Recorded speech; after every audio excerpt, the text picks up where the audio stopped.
Presented by Milk Visual.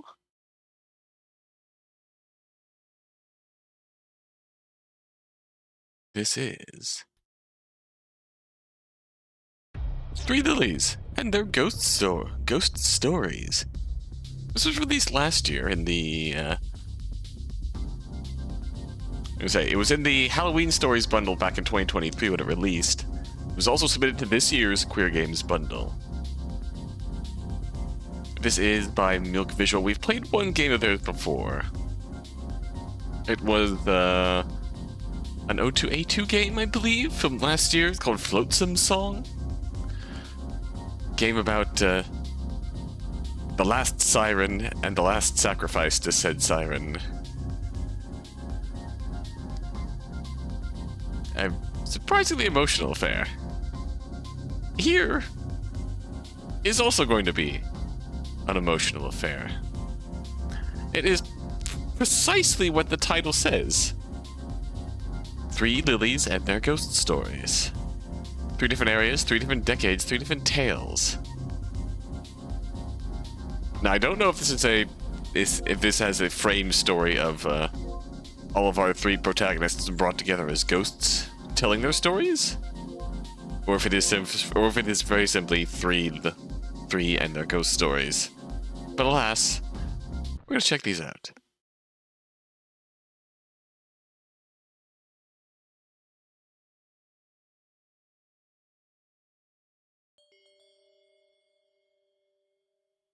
Ooh, Lily of the Countryside. Ghost-to-ghost communication. 1990X, XX Village, China. Desire for stability, shape of loss. Manifestation of returning faded glory days and accepting it will never return.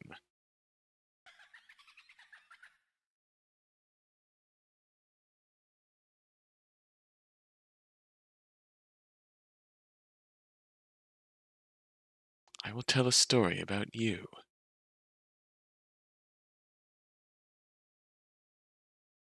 This story will create a legend about you and attract lost souls like you. And hopefully at least one person will be able to do what I couldn't. Now, share with me what you'd like for the world to hear.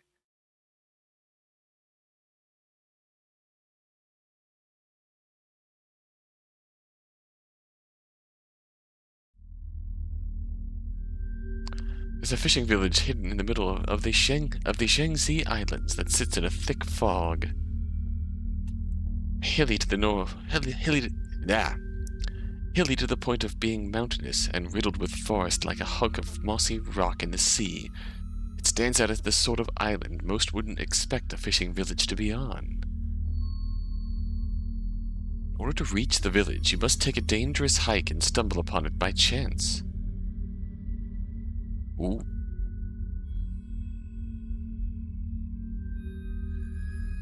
The homes are riddled with vegetation, and there are no signs anyone has lived there for a long time.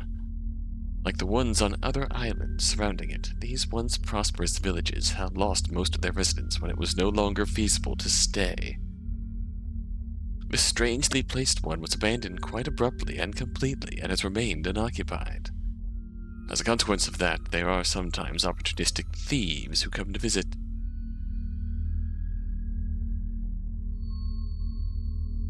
But nobody remains in this village for a reason.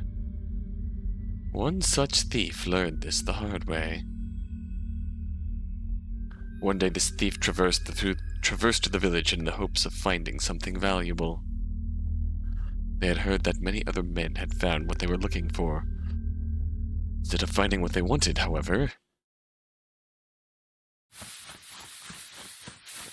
the village, normally only permeated by an eerie silence, now was filled with the heavy footsteps and wheezing of the thief running frantically. Their weary feet dug into the dirt so deeply, each step carved out clods of earth. Though their body was reaching its limit, their mind continued to panic. The thief's wheezes were so ragged that their throats sounded as if it had been torn to shreds. They risked slowing down to look behind them for the first time in a while.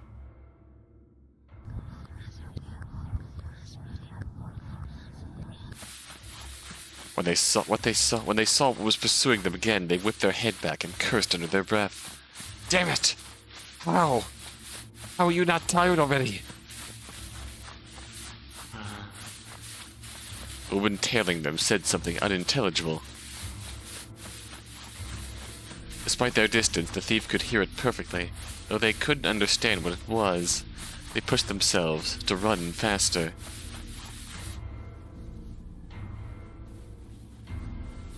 They took a right this time, running up the hill for what must have been the dozenth time. Damn fog, I can't see a thing!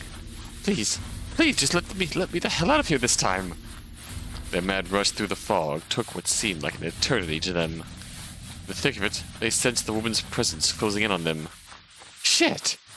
Please, please, please, please, please!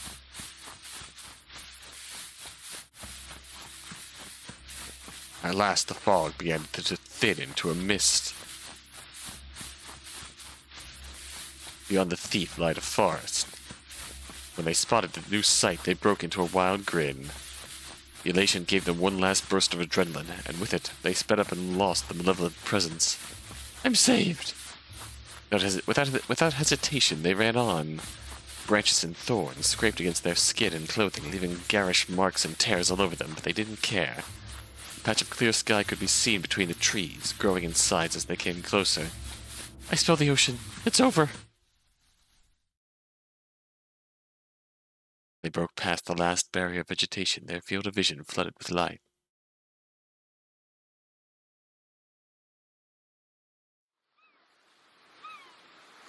Ooh. Huh? The ground abruptly ended at a cliff, mere meters away from the end of the forest. The ocean waves crashed against the walls of the cliffside. It was a dead end. No. No way.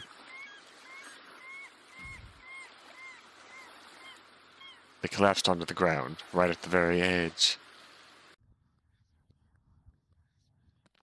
Eh! Branches of the trees behind them rattled ominously, and a chilly, out-of-season wind hit them. Sweating profusely, they turned.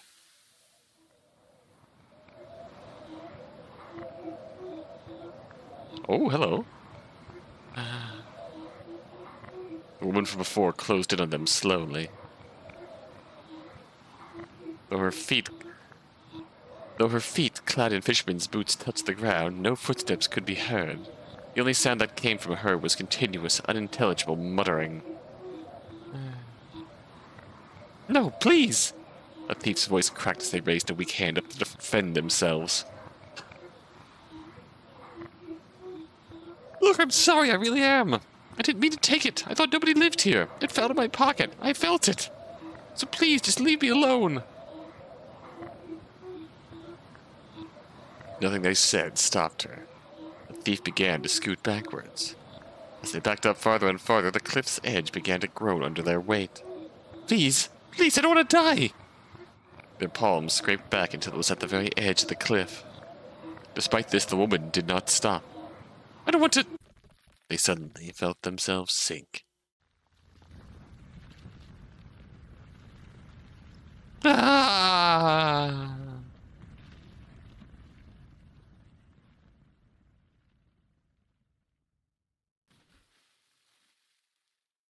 The thief screamed the whole way down until the sea swallowed their body, and the crashing waves their voice. Help.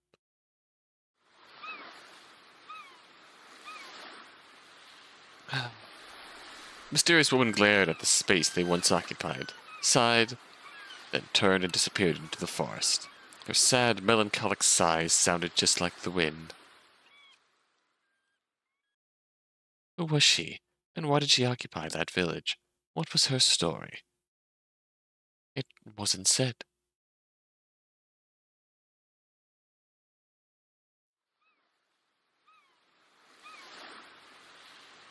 If the sky could be described in one word that day, it would be uncertain.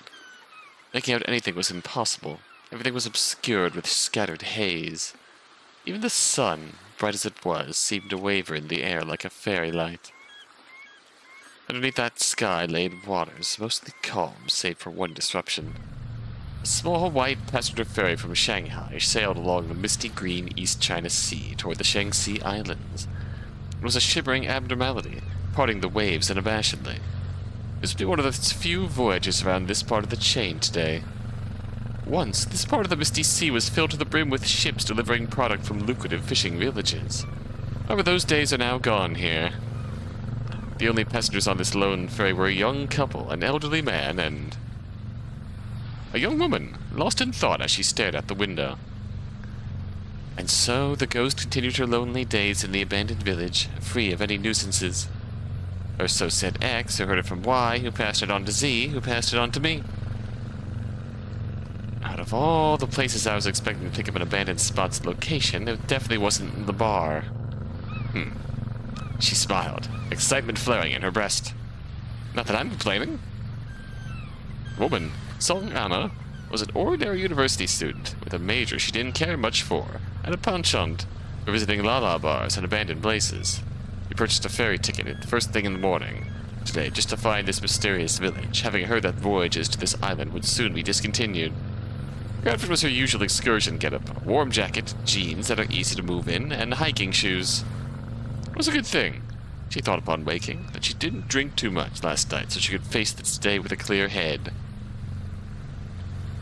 She said it was a foggy village you can't escape from, but how did woman X who stumbled upon it get out?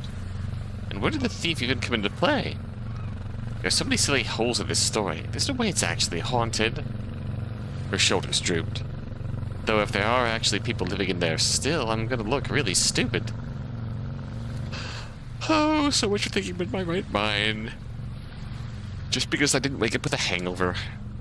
Well, whatever. Got this far. At the very least, I got a nice morning hike ahead of me. Yeah, pleasant. The ferry ride continued. Stopped at Shengsi, where only the old man disembarked. Made its way to XX Island, the island the village was allegedly on. As the ferry neared the island, the mist thickened into a fog, blanketing the sea and obscuring the world.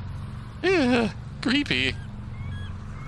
In the reflection of Anna's fogged-up window, she could see the young couple loudly chatting, the girl obnoxiously clinging to her boyfriend. Oh my god!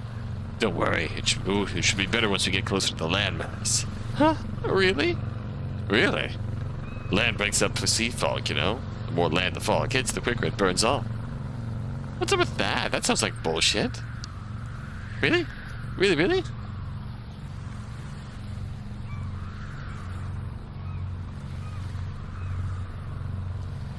Yeah, my old man used to tell me things like that all the time. Though he also lied about a lot of random crap for fun, so this was probably one of those times. Too bad I can't ask him to confirm. He left us a few months ago. Eh? The blood on his body ran ice cold.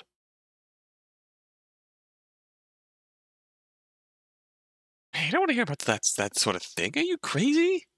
Oops, sorry. Poor man was immediately silenced by his girlfriend's rapid shift in mood. Don't tell me about your personal loss and your family members. Jeez, dude.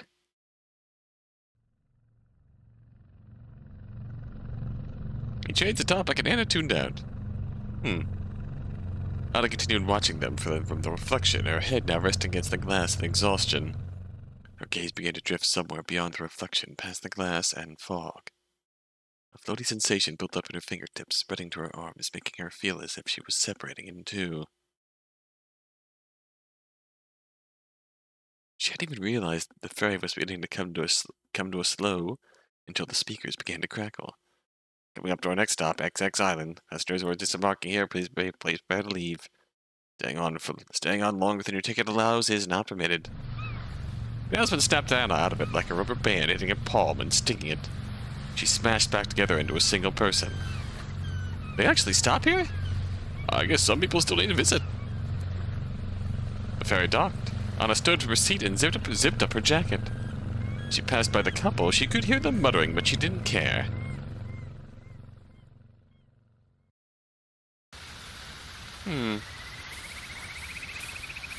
Anna recklessly trekked deep into the forest. The captain of the ferry couldn't believe she actually had to disembark at the island until she showed him her ticket.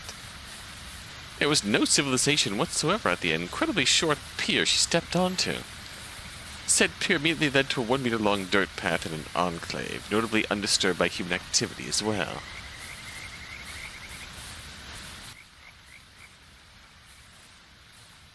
At the end of that meter was an unruly forest that was definitely not safe to go into.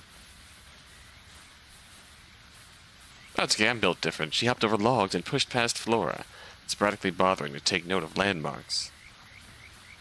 She tried to follow what looked to be some kind of leftover path, but sometimes the forest had reclaimed so much of it that she wasn't sure if he was going the right way anymore. This place isn't easy to find. It'd be tough to reach the cliff from the story. And there's no good way to reach the island perimeter, so I guess I'll have to do it the messed up way. Uh-oh? As Anna continued her hike, the ground became increasingly steep. As she looked behind her, it became evident she'd been walking uphill for some time. The top of the hill was hidden from sight by the thick vegetation. Whoa! Creepy. I didn't even notice any altitude changes. Maybe I'm getting warmer. A few meters of straight walking later, the fog that permeated the forest began to thin into a mist. Then the forest abruptly ended. A narrow hillside path overhead saw a steep drop into a bottomless fog.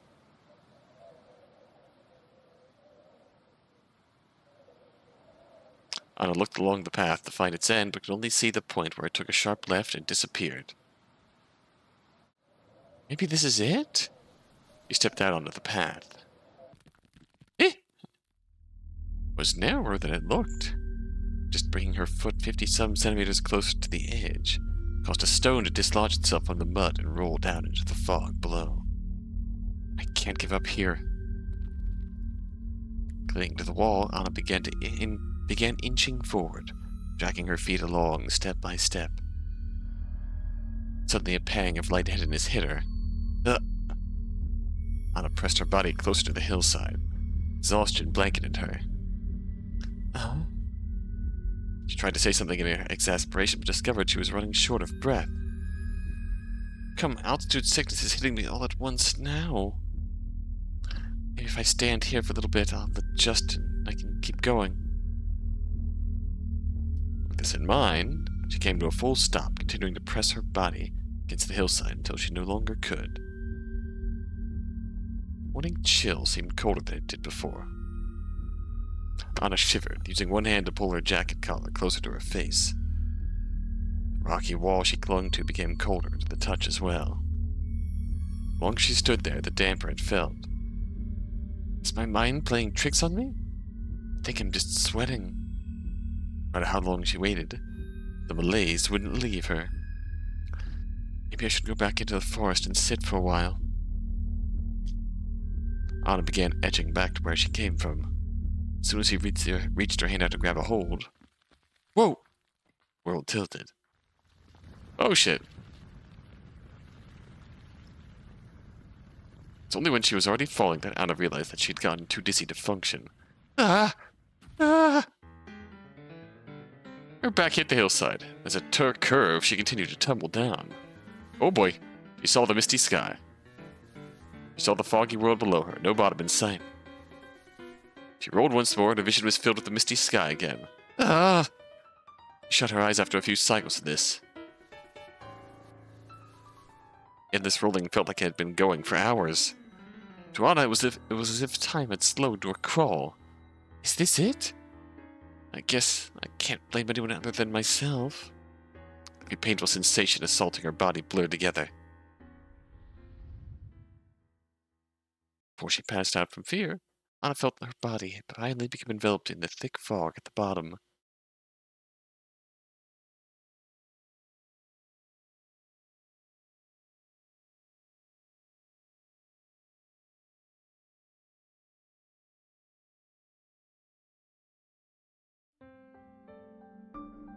Anna had a dream. The world around her was foggy and vague. Here? Her vision was so blurry and her hearing was so faded that she couldn't make heads or tails of what was going on or what was being said. What she did know, however, was that two women were standing before her, making friendly conversation. One of them was standing so close to Anna, the only thing you could put between the gap separating them would be paper. Despite that, it seemed like they hadn't noticed her. Hiking. I would often travel for work. Oh, me too. What is this? Anna wanted to dismiss it as a mere dream. Something was tugging at her mind that made her question that thought. Oh, recognize you? Just as her vision finally started to come into focus, she felt herself slipping out of the dream. Oh?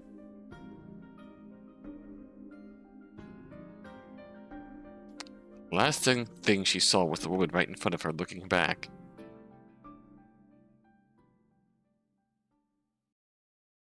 Gaze followed Anna all the way into the darkness. Ah. The sound of someone's voice, Anna's consciousness began to break through the haze. Initially, she couldn't tell if it was the sound of the wind or a person speaking. Pain radiating throughout her whole body, Anna gradually opened her eyes. Fishing boots? A pair of boots were the first thing she saw. Okay? And you hear me? Ooh? Struggled to look up. Oh. Framed by the sunlight filtering through the towering trees with the stunningly beautiful yet worryingly pale face of a woman looking down on her. Her skin had a desaturated quality to it, like a corpse. Concerning observation from the get-go. Two of them appeared to be the same age. The woman moved around her and bent down, bringing her face close to Anna to observe her. Are you okay? The eyes, too, are a dead giveaway.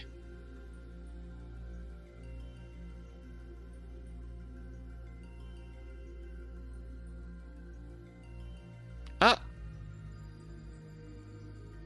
Anna was stunned into silence. Uh-oh, she smells really good. Not the time, Anna. Understandable, though. The wind smelled vaguely floral, yet vaguely fruity as well. Reminded Anna of a body wash she might have picked up once. There was something more faint and natural to it, as if the woman was born with that scent. I thought that was something that only happened in fiction. Did you hit your head so hard you can't speak? You look like you have a fever.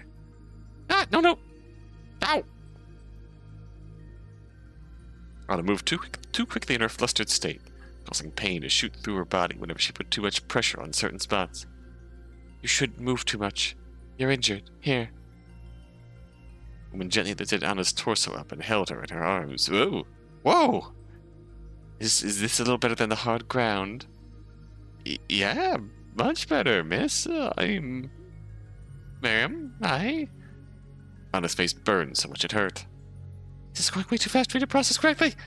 Come on, don't get all weird about it. Even if she's really soft, smells nice. Huh? The surrounding area finally came into focus. It was every bit a typical rural village, save for the greenery engulfing everything in sight. It was almost surreal for Anna to see something so overtaken by nature. Mist added to the otherworldliness, permeating every nook and cranny like a ghastly smoke. The only things that weren't in shades of green or blue were the occasional yellow blooms of heartbreak glass. Glass or grass? Where was this while I was up here? I can see the sky just fine from here, so it's not like there's a lid of fog over the whole thing. Is this the village? Hey. What's her name? That was not what she wanted to ask, but it came out of her mouth anyways. Anna quickly rushed to introduce herself. I'm Zonk Anna. My name is Yu-Hui-Fang. Yu-Hui-Fang, huh? It suits you. The woman smiled shyly. Oh. Do you think so? Oh, cute. What am I doing? Where are we? A village. I know that. Anna tried to say something, only for a splitting headache to overtake her. Ow! Don't strain yourself. You took a nasty fall. Should get you treated and put you to rest. This place is clearly abandoned, though. How are we going to find anywhere to rest when everything is like this? Don't worry, I know a place. Anna observed Hui-Fang curiously. The ghost woman from the story was never described, right? No, I'm sure there was something about her appearance in that story or something. That fall clearly jogged up my brain cells. What am I thinking? Ghosts aren't real, she's clearly just sickly. Do you live here, Yuhui-fang? Do you, Song Anna? Anna blinked. No, I came to this island to find the village. Really? Why? A sense of unease washed over Anna. Felt as if she was being picked, and prodded at. Even so, the adorably innocently curious eyes of this Yuhui-fang girl made her throw some caution to the wind. I like to explore abandoned places. Hui-fang responded quickly. Oh, me too. I've been exploring this village myself for a bit before you came along. That's why I know a place where you can rest. I see. Anna forced a weary smile. I'll figure out what's going on later, but for now I'll just take her offer. My headache gets worse the more I think anyways. Good excuse to not think. And just let cute girl carry me. Hui-fang stood, pulling Anna up with her and allowing Anna to lean on her. She was surprisingly strong for her build, able to carry Anna with ease. Anna winced with each movement. Let's go. The two slowly made their way through the village. For Anna, the journey was a blur. Next thing she recalled was being gently set down on something in a darker, warmer place.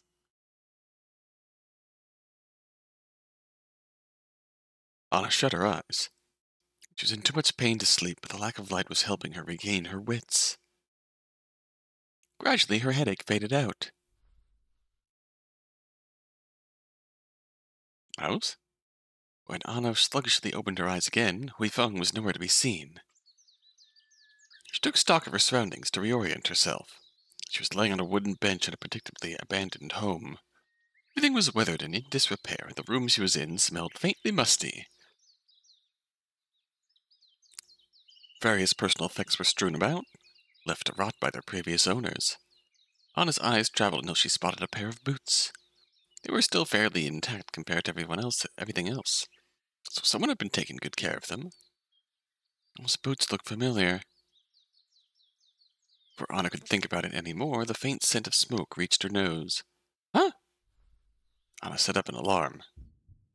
When she did, her body reminded her of the tumble she just took, and she found herself snapping back down in agony. Ah! Anna held her head as she weakly sprawled her limbs along the bench. Oh! Suddenly a familiar blob of color appeared in Anna's blurred vision. Hello?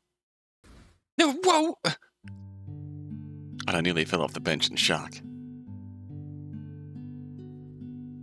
Hui-fang giggled, then sat down on the edge of the bench beside her. It's all right, it's just me. Hey, did you think I was a figment of your imagination?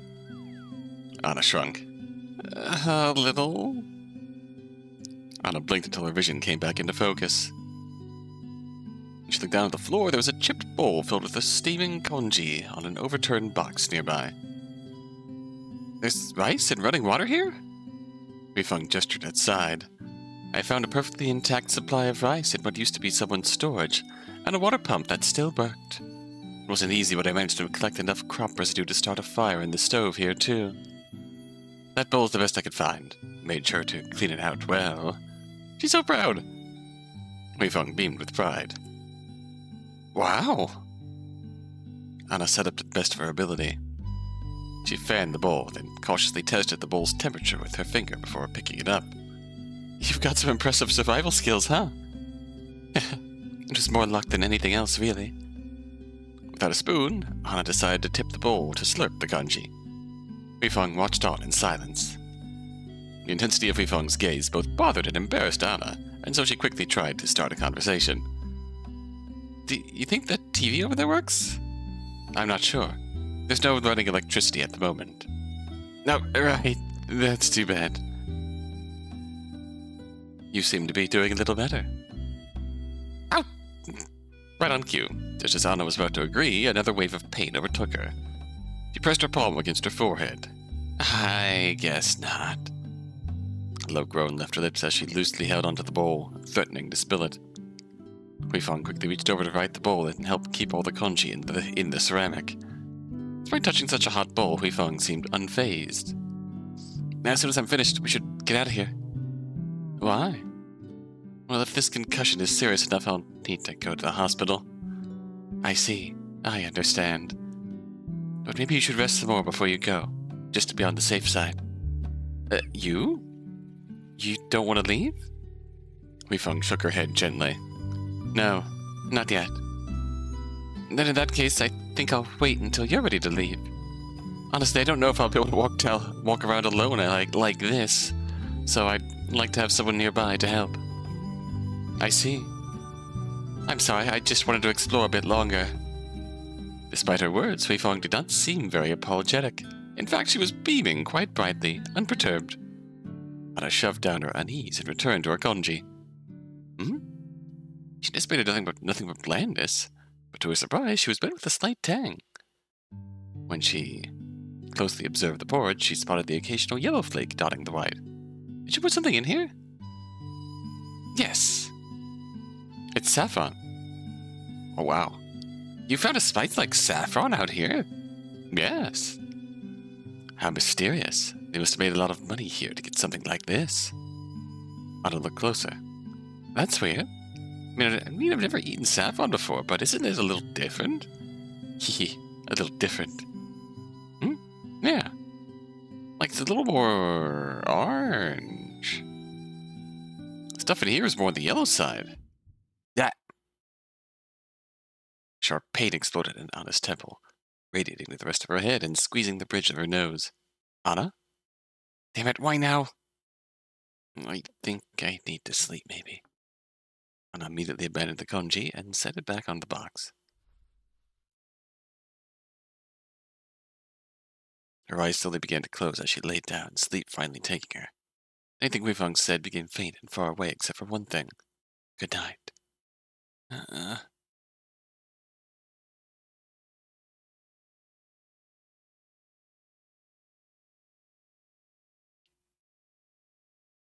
Once again, Anna found herself in a dream. Oh, we are here. She was still in the house this time. However, it was not her sitting on the bench. It was this lady again. A different woman was sitting there in her place. Anna merely observed her from a spot that should have been impossible to stand in. In her hands was a bowl eerily similar to the one she was given by Hui Feng. The woman stared down at the bowl. Inside was congee with little orange flecks, just like how Hui Feng served it to Anna. What's wrong? Can't eat? Somehow, Anna hadn't noticed the presence of another woman until she spoke up. The voice she heard resembled the one she had encountered only moments ago.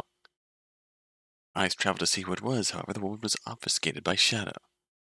The shrouded woman continued staring at the other, anticipating her response with an eerie calm.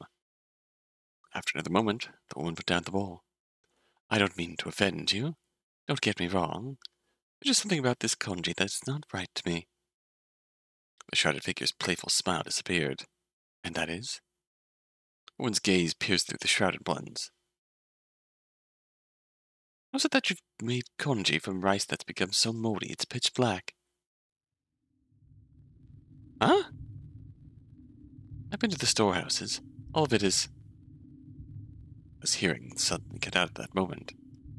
Feel herself starting to lose her grip on the dream again. The woman shrouded in darkness stepped out from the shadows with a dangerous look. Oh. You Hui Feng?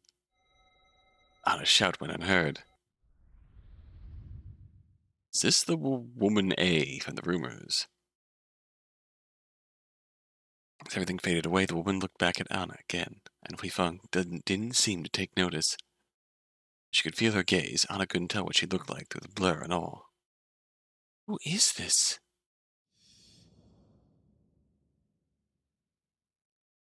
Did we just eat a severe dose of mold in our rice? Time passed. When Anna opened her eyes again, she expected total darkness in the light of the moon. Got daylight. Instead, bright light filtered through the front room, just like before. Hui Feng was nowhere to be seen. Anna scratched her head and looked at her kanji. She stared at it, still shaken up by that dream. It's not like I've looked at any storehouses or anything here. Is my mind just making stuff up to scare me? A sound came from somewhere right outside. home they were occupying. Curious, Anna stood up carefully and went to investigate. Moving doesn't hurt so much anymore. When she crossed the entrance, she looked down. Boots from earlier were still there, intact, well cared for. Another sound outside pulled her out of her thoughts. Anna returned to what she was doing.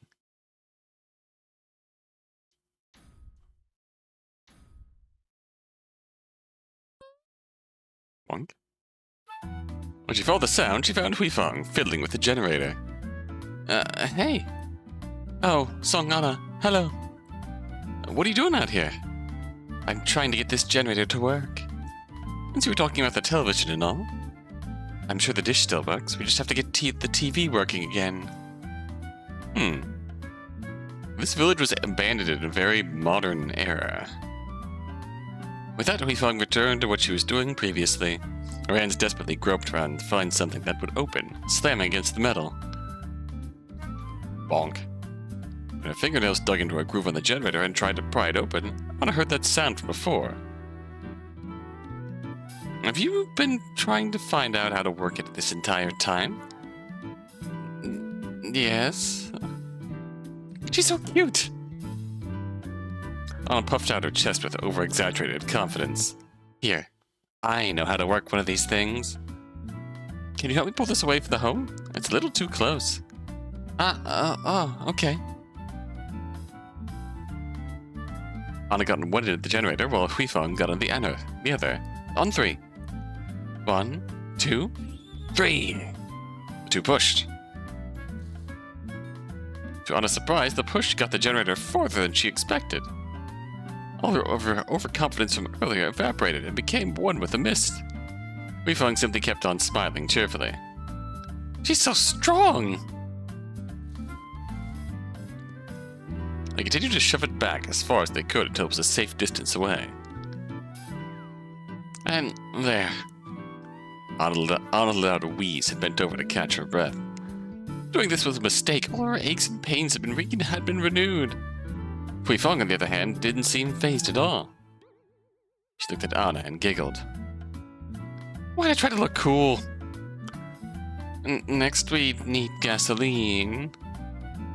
Still trying to look cool, Anna hastily caught her breath with a few gasps and started moving in the direction of what looked like a storehouse. Where are you going? Huifeng's outburst startled Anna. I was going to look for gasoline. That's fine, I know where gasoline is. Just stay there and don't move, okay? You're injured. You shouldn't be moving. Is she trying to make this village inhabitable for a cute living friend? Huifeng hurried off before Anna could say anything. Anna watched her disappear behind some houses. What the hell? Anna stood there, a little confused. Sweet of her to worry about me, but it's a little late to make sure I don't get even more hurt. We just did a bunch of intense labor here. Maybe she just feels bad for letting me push the generator. As Anna waited for Huifeng to return, she started to idly amble around the area. She had, after all, come to explore.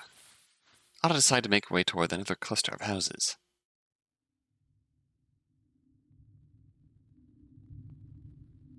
The fog surrounding them was oddly thick compared to the rest of the area. Creepy. She reached out to brush away some vines hanging over a window. Hey! Anna wheeled around. Huifeng was briskly walking toward her, carrying a large canister like it weighed nothing. She seemed quite flustered. Girl, what are you hiding? I thought I told you to stay put, Song Anna. Anna shrunk, grinning mischievously. Sorry. You sound a little like a nagging wife when you scold me like that, you know. Huh? Oh, well, you would be a horrible husband for scaring your wife like that. Oh, so you're my wife now. How did you get that out of what I said? Because girls. Because... yes. You're cute and strong. And that immediately checks all boxes. Understandable, I don't blame you in the slightest. Huifeng turned on her heel and ignored Anna, walking toward the generator with quick steps. Unfortunately, Anna is colorblind and, as such, cannot see. Refuses to acknowledge the red flags. Hey, that's not fair. I can't go that fast. Hey, Fangy! Who are you calling Fangy? Why don't we hurry and get this generator running? It's surprisingly cold. The two reach the generator. Alright, next what you do is... fill it. Mifeng reached out and unscrewed the cap on top. Huh? She lifted up the canister and poured until it was filled, then screwed the cap back on and set the gas canister aside. There. I thought you didn't know what you were doing. Mifeng fidgeted shyly. If I ever forget a step, I forget the rest of them. You reminded me the generator needs to be a certain distance away. I remembered everything else. Oh, I see. So you're like a sequential learner or something. Mifeng nodded. Growing up, it really confused the adults around me when I trip up like that. Got scolded a lot. I can imagine. Say, why do you know this stuff anyways? Outdoors? Huh? I could ask you the same thing. You don't look like you come from somewhere where you would need to worry about things like knowing how to work a generator. Yeah, I'd do it because I want to. Again with answering my questions with a question. I was born and raised in Shanghai, yeah, but my mom wasn't. I think growing up during the 60s made her paranoid about a bunch of things, so she ended up filling my head with anything she knew. Anything she thought would be useful in case I ever got into some kind of trouble.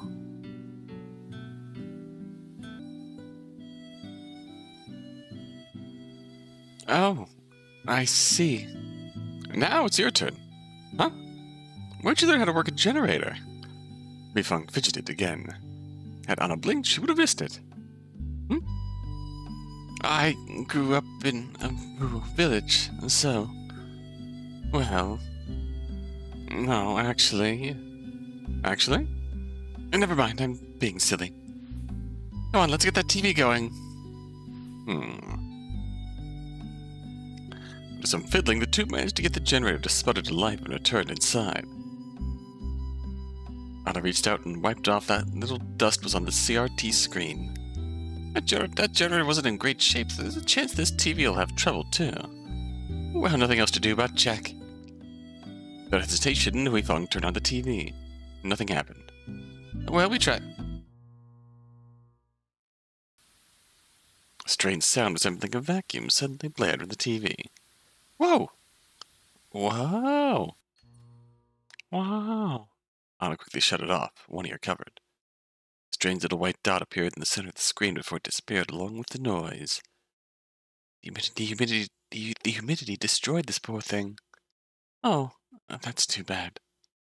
I guess we're not catching reruns of The Dream of the Red Chamber, huh? Anna, amazed that she hadn't gotten a headache yet, settled down on the old bench. Motioned for Mifeng to come over. Since we've got nothing to do out here, let's just talk. Huh? Come on, come, sit down. Mifeng bashfully seated herself next to Anna, who draped herself along the bench boorishly. So, Mifeng, do you prefer Lin Dayu? Or Shui Bao Shi? Bao Chai? Bao Shai? Bao Chai? Shui Bao Shai. My brain is conflating those sounds. Shui Bao Chai. Dayu or Bao Chai? That's a difficult question. If I really could only pick one, I'd pick Bao Chai. Really? Bao Chai? What about you? Is it Dayu for you? No.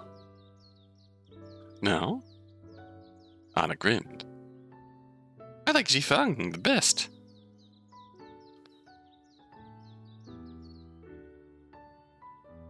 Oh, Dream of the Red Chamber. It's a character from Dream of the Red Chamber. Bonk. Mifeng playfully slapped down his arm while making a mock pout.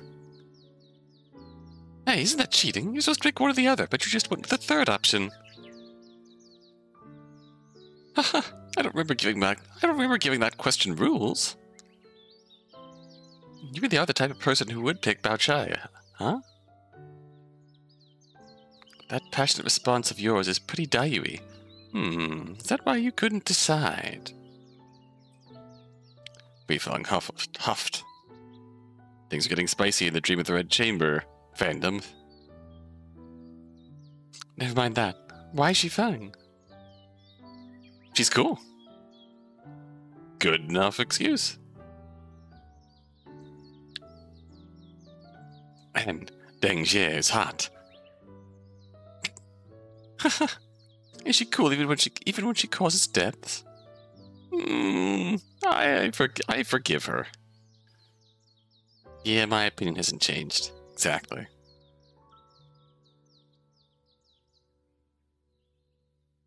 Guess I just like dangerous women. You know what? Based. Power play. Love that for you. Weifeng didn't reply. You say you like dangerous women, huh? Wow. Anna felt her palms go clammy. She opened her mouth to say she meant it in an appreciative way, but before she could, Weifeng stopped her with a hum.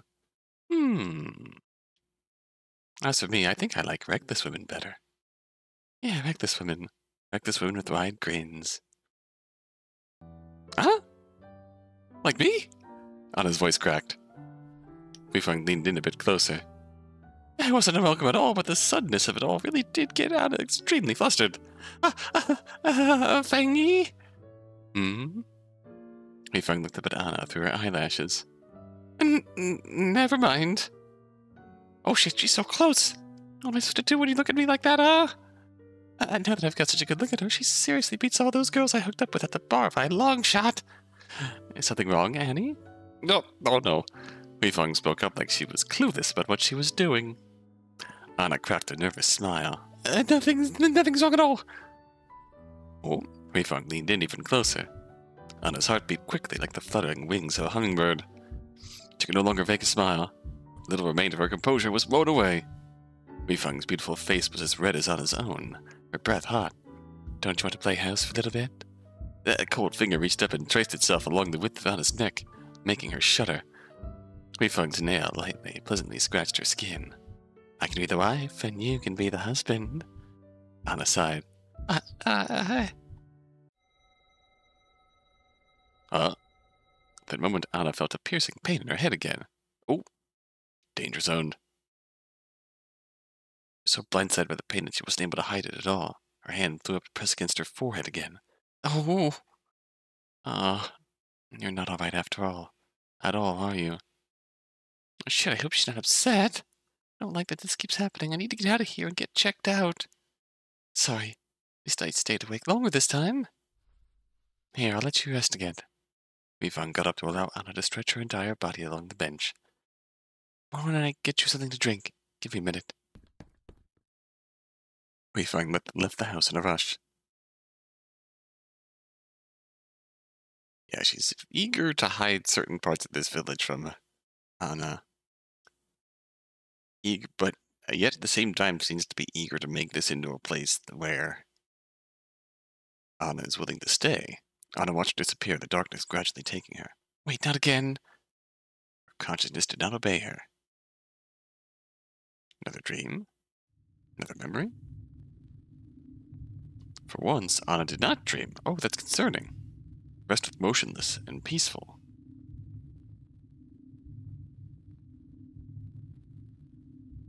Oh, I just realized there's a little slider here.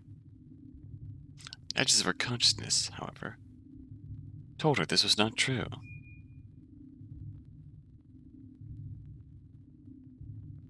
She is here.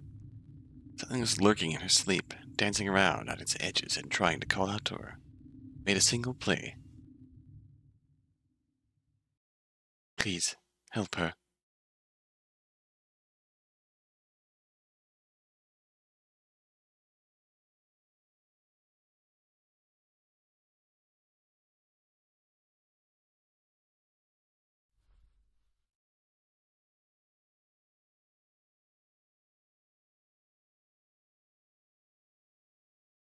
Anna woke up. She felt much more refreshed compared to the other time she'd woken up.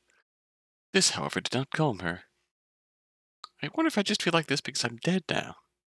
Weifeng wasn't in the room again.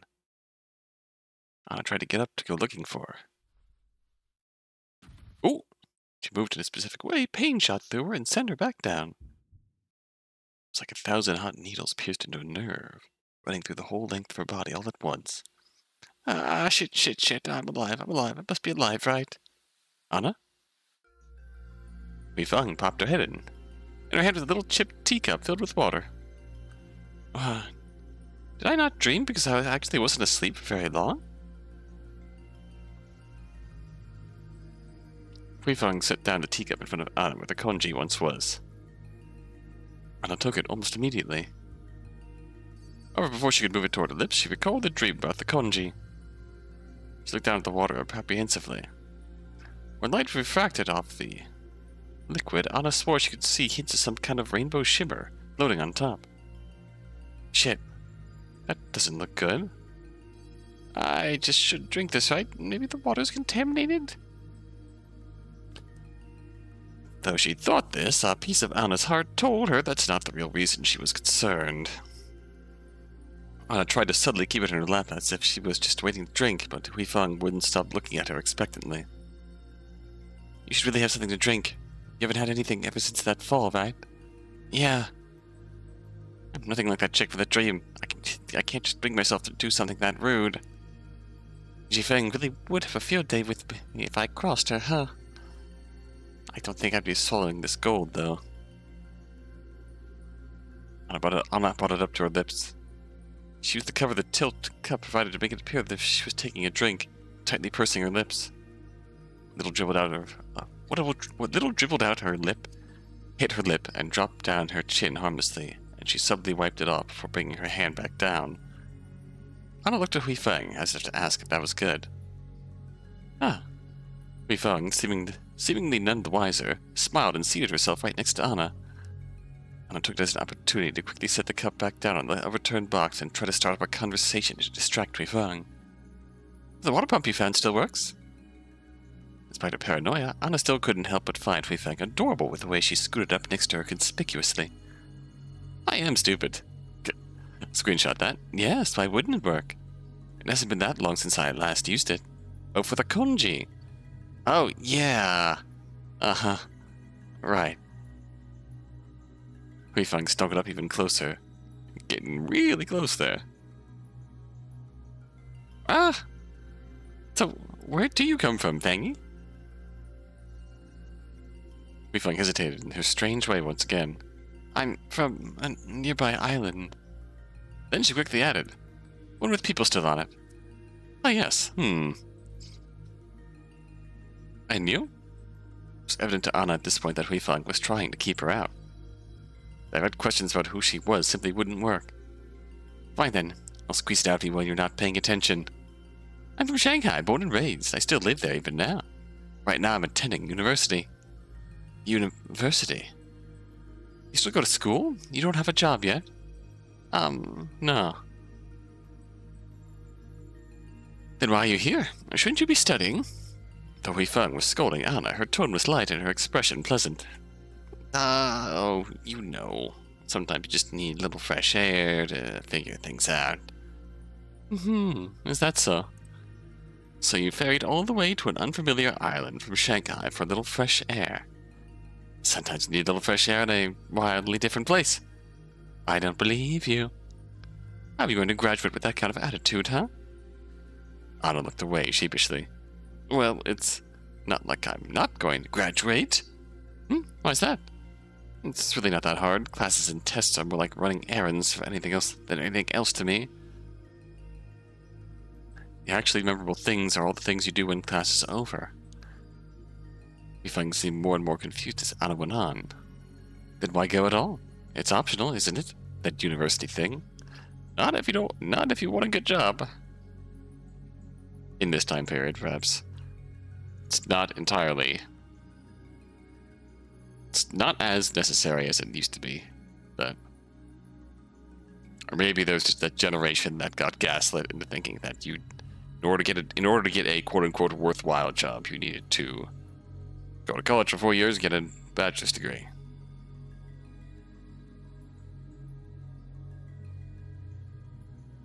I wouldn't really say it's all that optional in this market. Though I'm not as hardcore as the students who would even join the party for work job prospects. The fact that it's a nice university gives me a huge edge over the competition.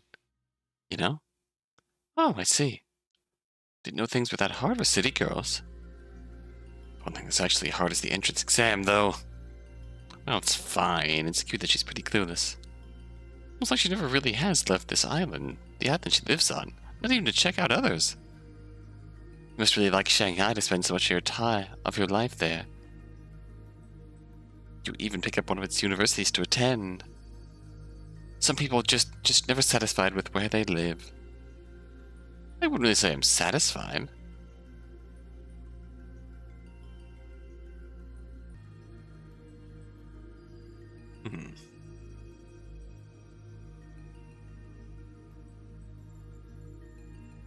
Aside from the job thing, I also gunned to stay there because of my mom. Your mom?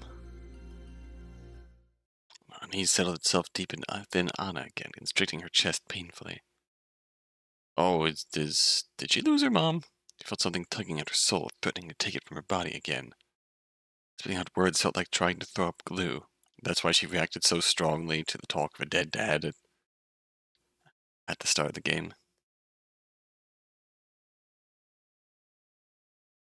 My mom has cancer. The doctor told me she's very sick. Don't know how much longer she has left. I stay there so I'm not too far away from her since she doesn't know what's happening. Doesn't know?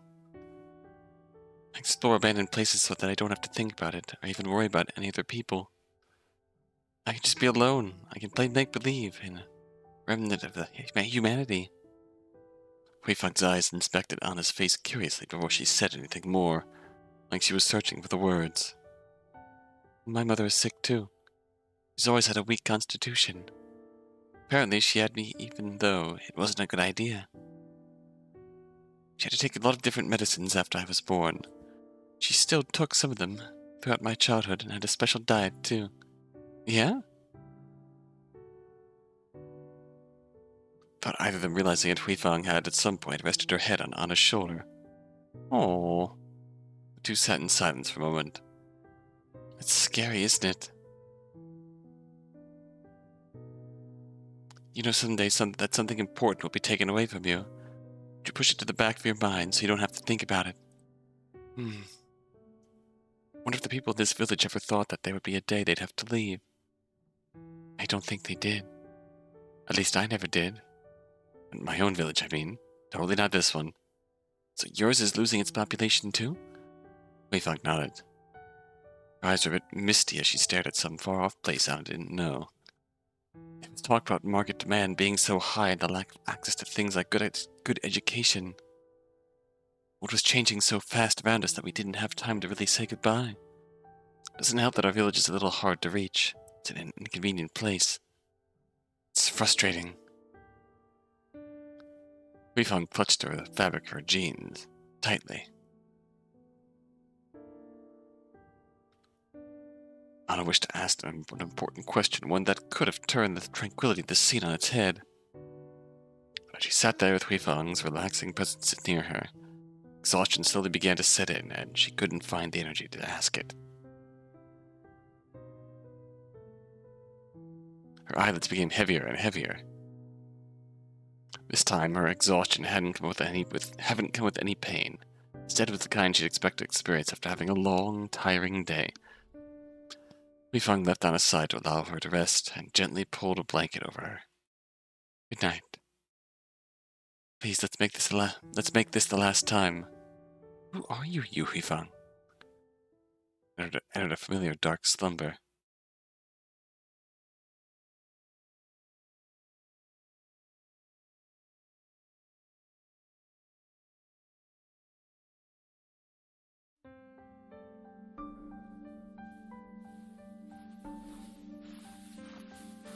In the village, she walked.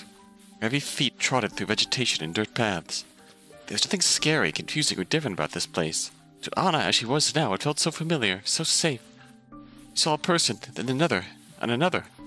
One by one, the once empty village was populated again. Oh, before her appeared a couple that resembled her quite a lot.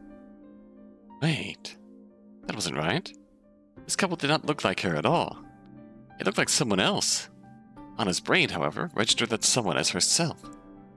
This is not my world. This isn't my body.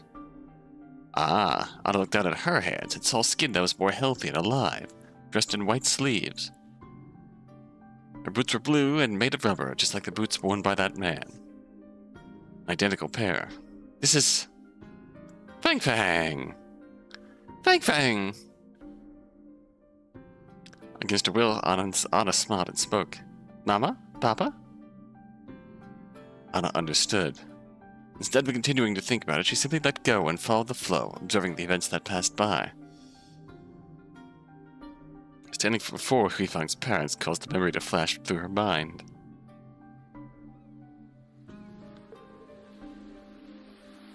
She sat on a cliff in her father's lap, holding a fishing rod, with both hands as he supported her.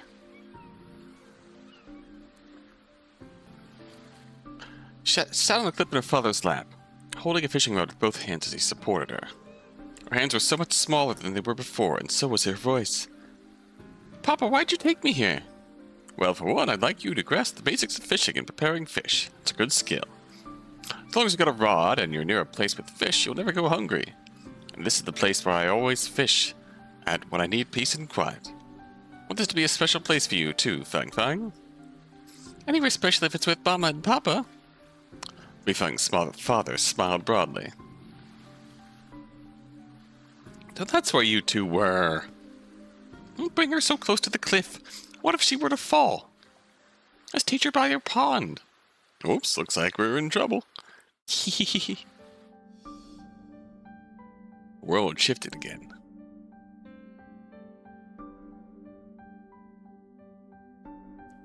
Still, she sat, but now was at the table. Dinner was laid out, but she found it difficult to eat a single bite. He left. Yes, and so did old. At the end of this month, there won't be enough for us to even dream of keeping up with the competition. Are we leaving? Difficult expressions flashed on the faces of Huifang's parents. We spoke about this around Huifang because she was an adult. They seem to be regretting that decision now. Yeah, we're going to have to join everyone else here sooner or later. Cheer up, you'll get to see what the city is like. Now work hard so you can enjoy it to the fullest. At the moment, Huifang's mother suddenly broke into a coughing fit. Huifang's father cried out her name and rushed to her aid. The hand that held Huifang's chopsticks quivered as she forced herself to keep it together. Days passed slowly as the countdown tickled on. People she knew and loved and grew up with would either say their goodbyes or suddenly leave the next day. She'd overhear her parents speaking in hushed tones about finances, and some days there would only be one or two dishes at the table. And mother started talking about working at a factory. Despite her father's protests regarding her weak constitution, Huifang finally broke. The day before the move, she visited that same cliff that she always knew and loved. Like everything else, it seemed so unchanged and eternal. It was beautiful. As Huifang came closer to the edge, Anna instinctively understood what she was about to do, but she couldn't stop her. Wait! Wait! She stepped out into the emptiness. No.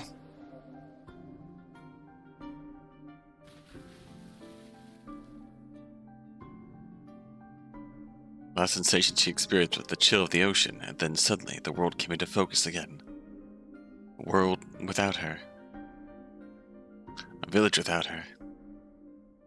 Took her pain, morphed it to her liking, and sat alone in silence. What's this? And then one day, the first lady who came to visit?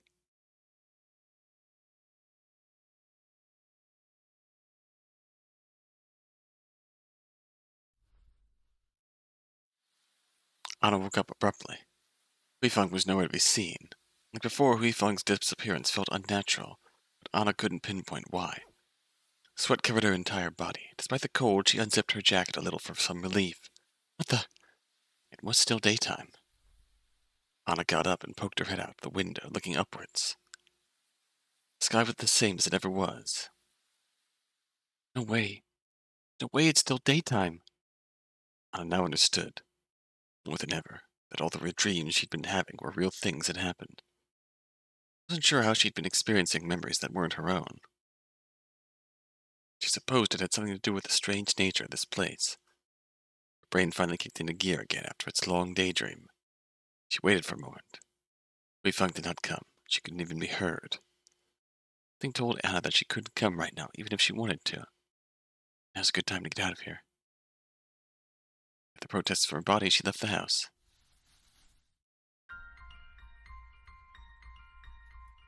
The village felt incredibly oppressive. I had to check up on...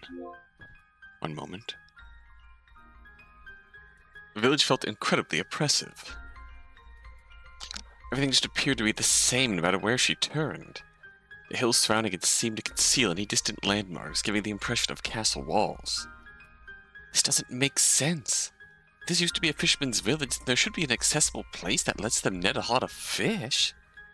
Something like a river, or a path to the ocean, or a pond. That's right. In those strange dreams, Hui-Fang's mother mentioned a pond. Anna started to head up the hill. No matter how much she climbed, she couldn't see the end of anything. The houses just seemed to go on forever. What? She continued up a few more times, but eventually gave up and headed back down it so as to not waste any more of her energy. Now back at the drawing board, Anna found herself in the center of the cone. She began to pace.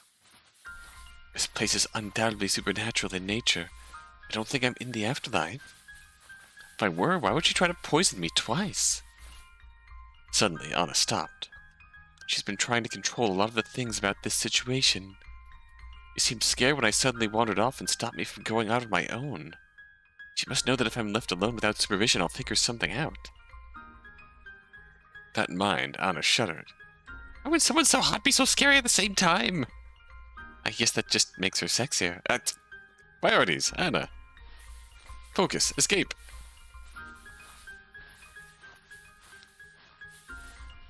Anna started to wander around the village looking for anything that could help her. She started searching for things that seemed out of place or hints that something was not as it seemed. After a minute of looking, something caught her eye. It was the structure she thought was a storehouse. There was a large X etched on the stone exterior, right by an entryway with a rotting plank of wood on hinges over a door. The afterimage of a certain woman appeared briefly in the mist. Curiously, Anna approached the home and pulled open the rotted door. It screeched on its hinges. Anna flinched. Come on, shut up! When she finally opened it all the way, the minimal light cast into the interior instantly revealed something interesting. There was a pile of dry, rotting, leafy vegetables covering something up. Yuck! Anna pushed it all aside with her shoe. Cliff. Pond. There, notes and an especially rough map were etched into the floor. Whoever was responsible for this obviously had lots of time on their hands. Did that woman write this? Did Hui-Fang? There's a lot of unfinished characters. She did mention something about education here, but I can education here, and I can see her giving up on a character when she forgets a step.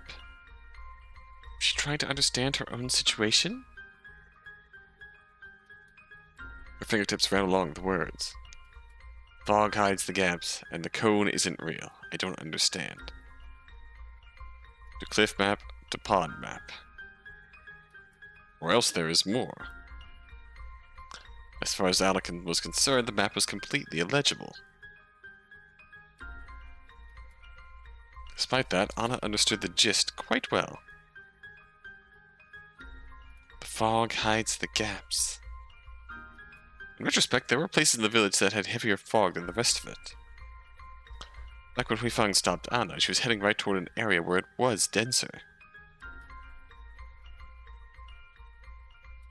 Anna looked back out at the wider village.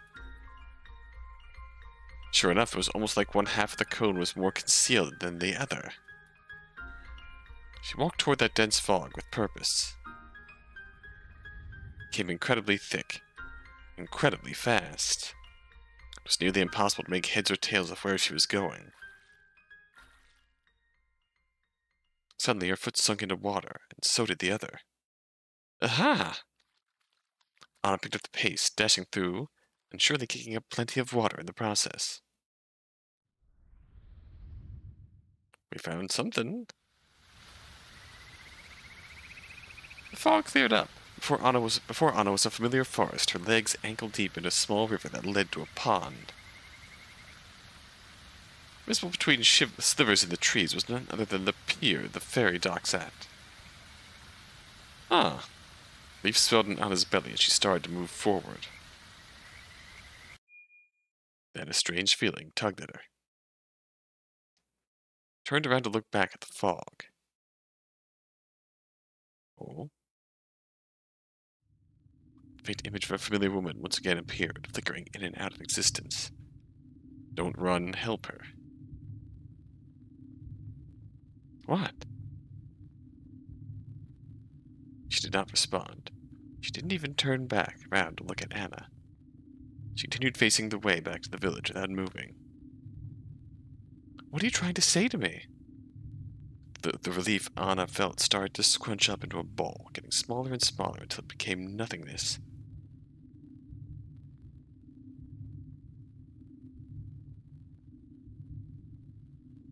She thought about what would happen after this. Anna would go home.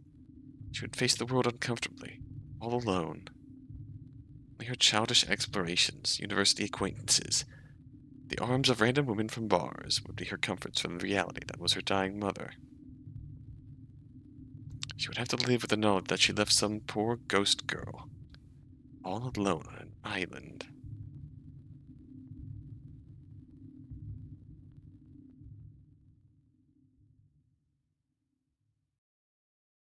Ah, damn it. I'm a sucker for doe eyes, I guess. So are you. Without refuting Anna or even turning to face her, the woman walked back into the fog.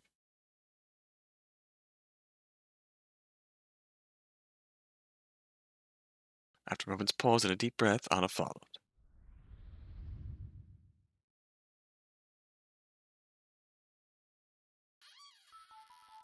She immediately made her way back to the map, ignoring her waterlogged shoes.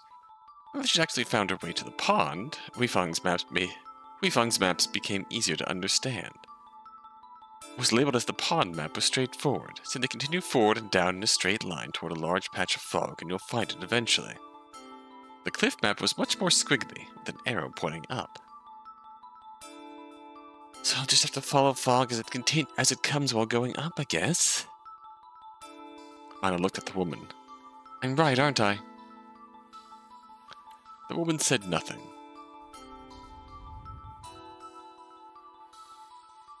Once again, she walked forward as soon as Anna finished speaking.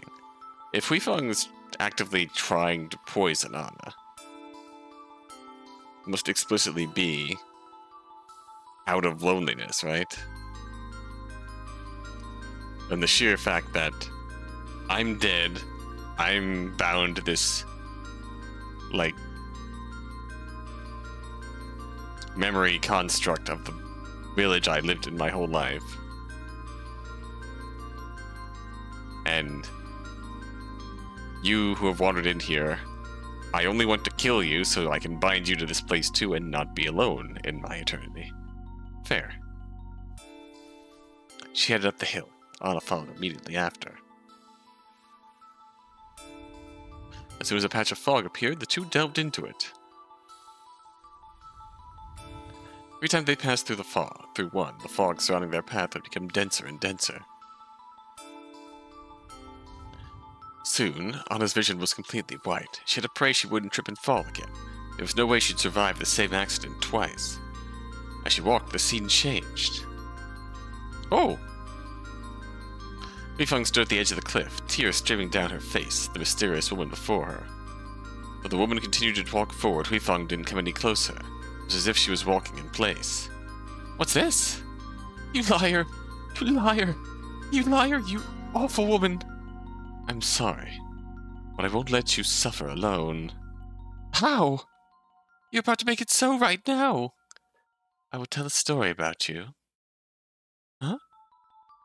This story will create a legend about you and attract lost souls like you.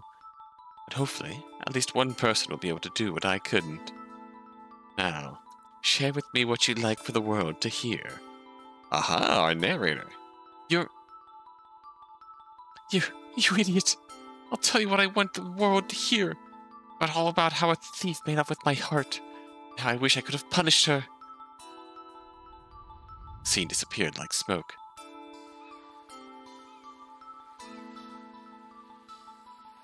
They walked through the forest now. The sound of the ocean could be heard in the distance. The woman continued walking forward, resolutely, without stopping.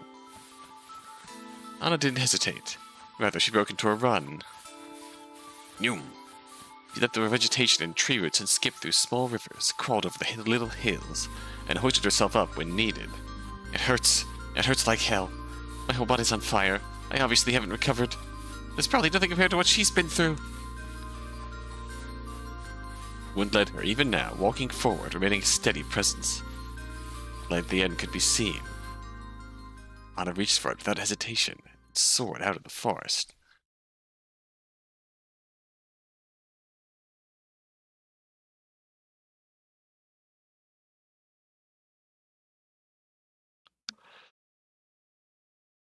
Thank you. Smile.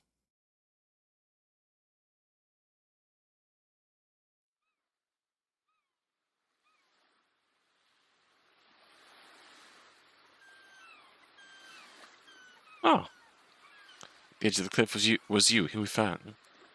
She floated off the ground. Waves of fog ebbed and flowed around her. All pretenses of her being a human were finally dropped.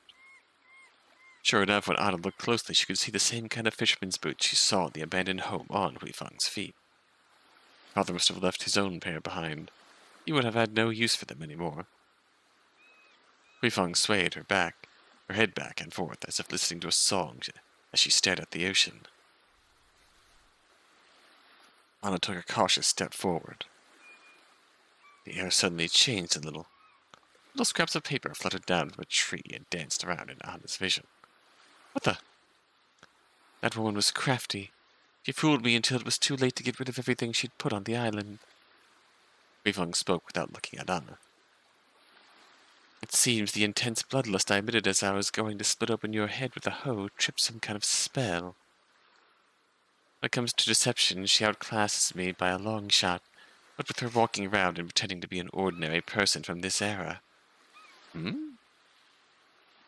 Shaken, Anna quietly whispered a joke to herself to try and relax. What does that make me then? Ning Kai Chen? Huifeng continued to speak. This village has always had an abundance of heartbreak glass. My father always told me that these flowers are poisonous, and that I shouldn't even touch them. He never specified which part of the flower is the deadliest, though I should have realized it wasn't the petals when nothing happened. Huifeng, you really did try to poison me then? Bet. Huifeng stared at Anna, nothing reflected in her eyes. Do you think we could pretend the seasonings in the congee are garlic chives this time? Why? Do you know how long this village has been abandoned?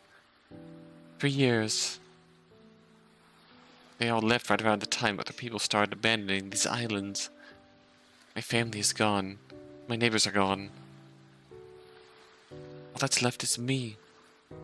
The sunlight refracting off the fog gave the illusion of a shivering Huifeng, like she'd topple over and fall into the ocean at any moment.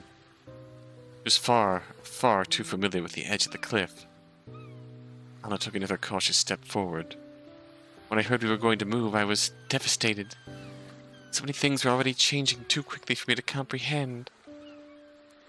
At one point I tried to convince them to stay, but I knew it was hopeless. So I made this my permanent residence.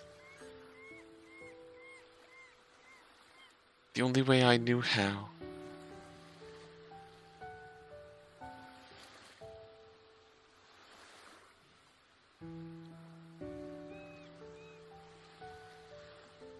But everyone's still left. Didn't most of your love of this place lie in the people? Your parents? If you had just gone with them, you would have been making memories forever, even if it was a different place. Anna immediately realized she was being foolish and insensitive and shut her mouth. What reason would the residents of a small village have to stick together once they had all gone to the mainland? Their talents would be redistributed across a wider area. People get sick, people die. To accept moving elsewhere would mean the seed of the future that comes with it. Weifang had already mentioned her mother was of weak constitution, just like Anna's own. It's peaceful and quiet here. Nothing changes here. There's nothing to worry about. You never have to think about bad things again. Don't you want that kind of life, Annie? Weifang smiled serenely. Her fragrance enveloped the cliff in an intoxicating way.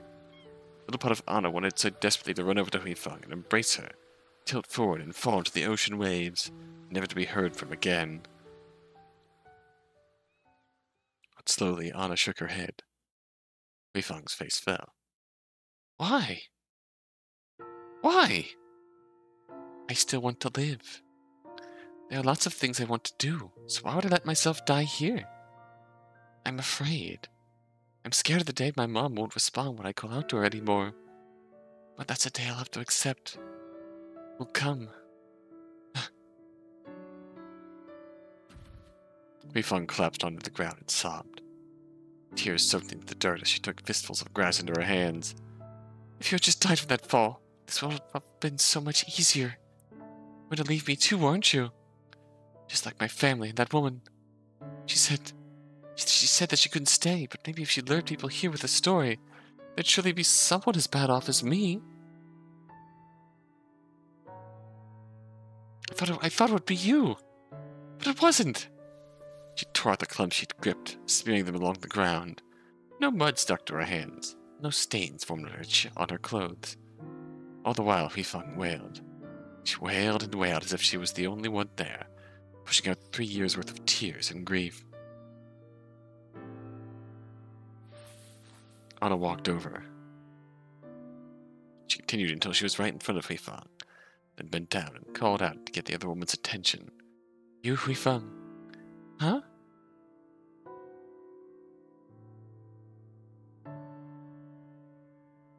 Anna held out her hand. Leave with me. Weifang's jaw dropped in shock. Oh, leave with you? How? I've never tried to leave. I don't know if I can. You won't know if you don't try, right? I'm sure that lady set something up so that you could. So come on, live with me. Let's go. Cautiously, Weifang took Anna's hand. It was warm. It felt like sunlight. Thank you. The fog dissipated.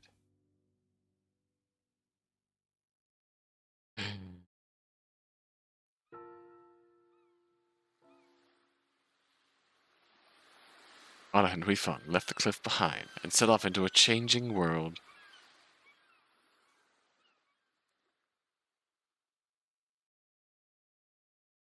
Thus ends their ghost story. If they're a bridge that connects these 3 lilies and their ghost stories, I'll be very excited. But the lily of the suburb, the United States, desire for acceptance, shape of others' perception, hell is other people, ghost world, ghost you, want to ghost life, mood.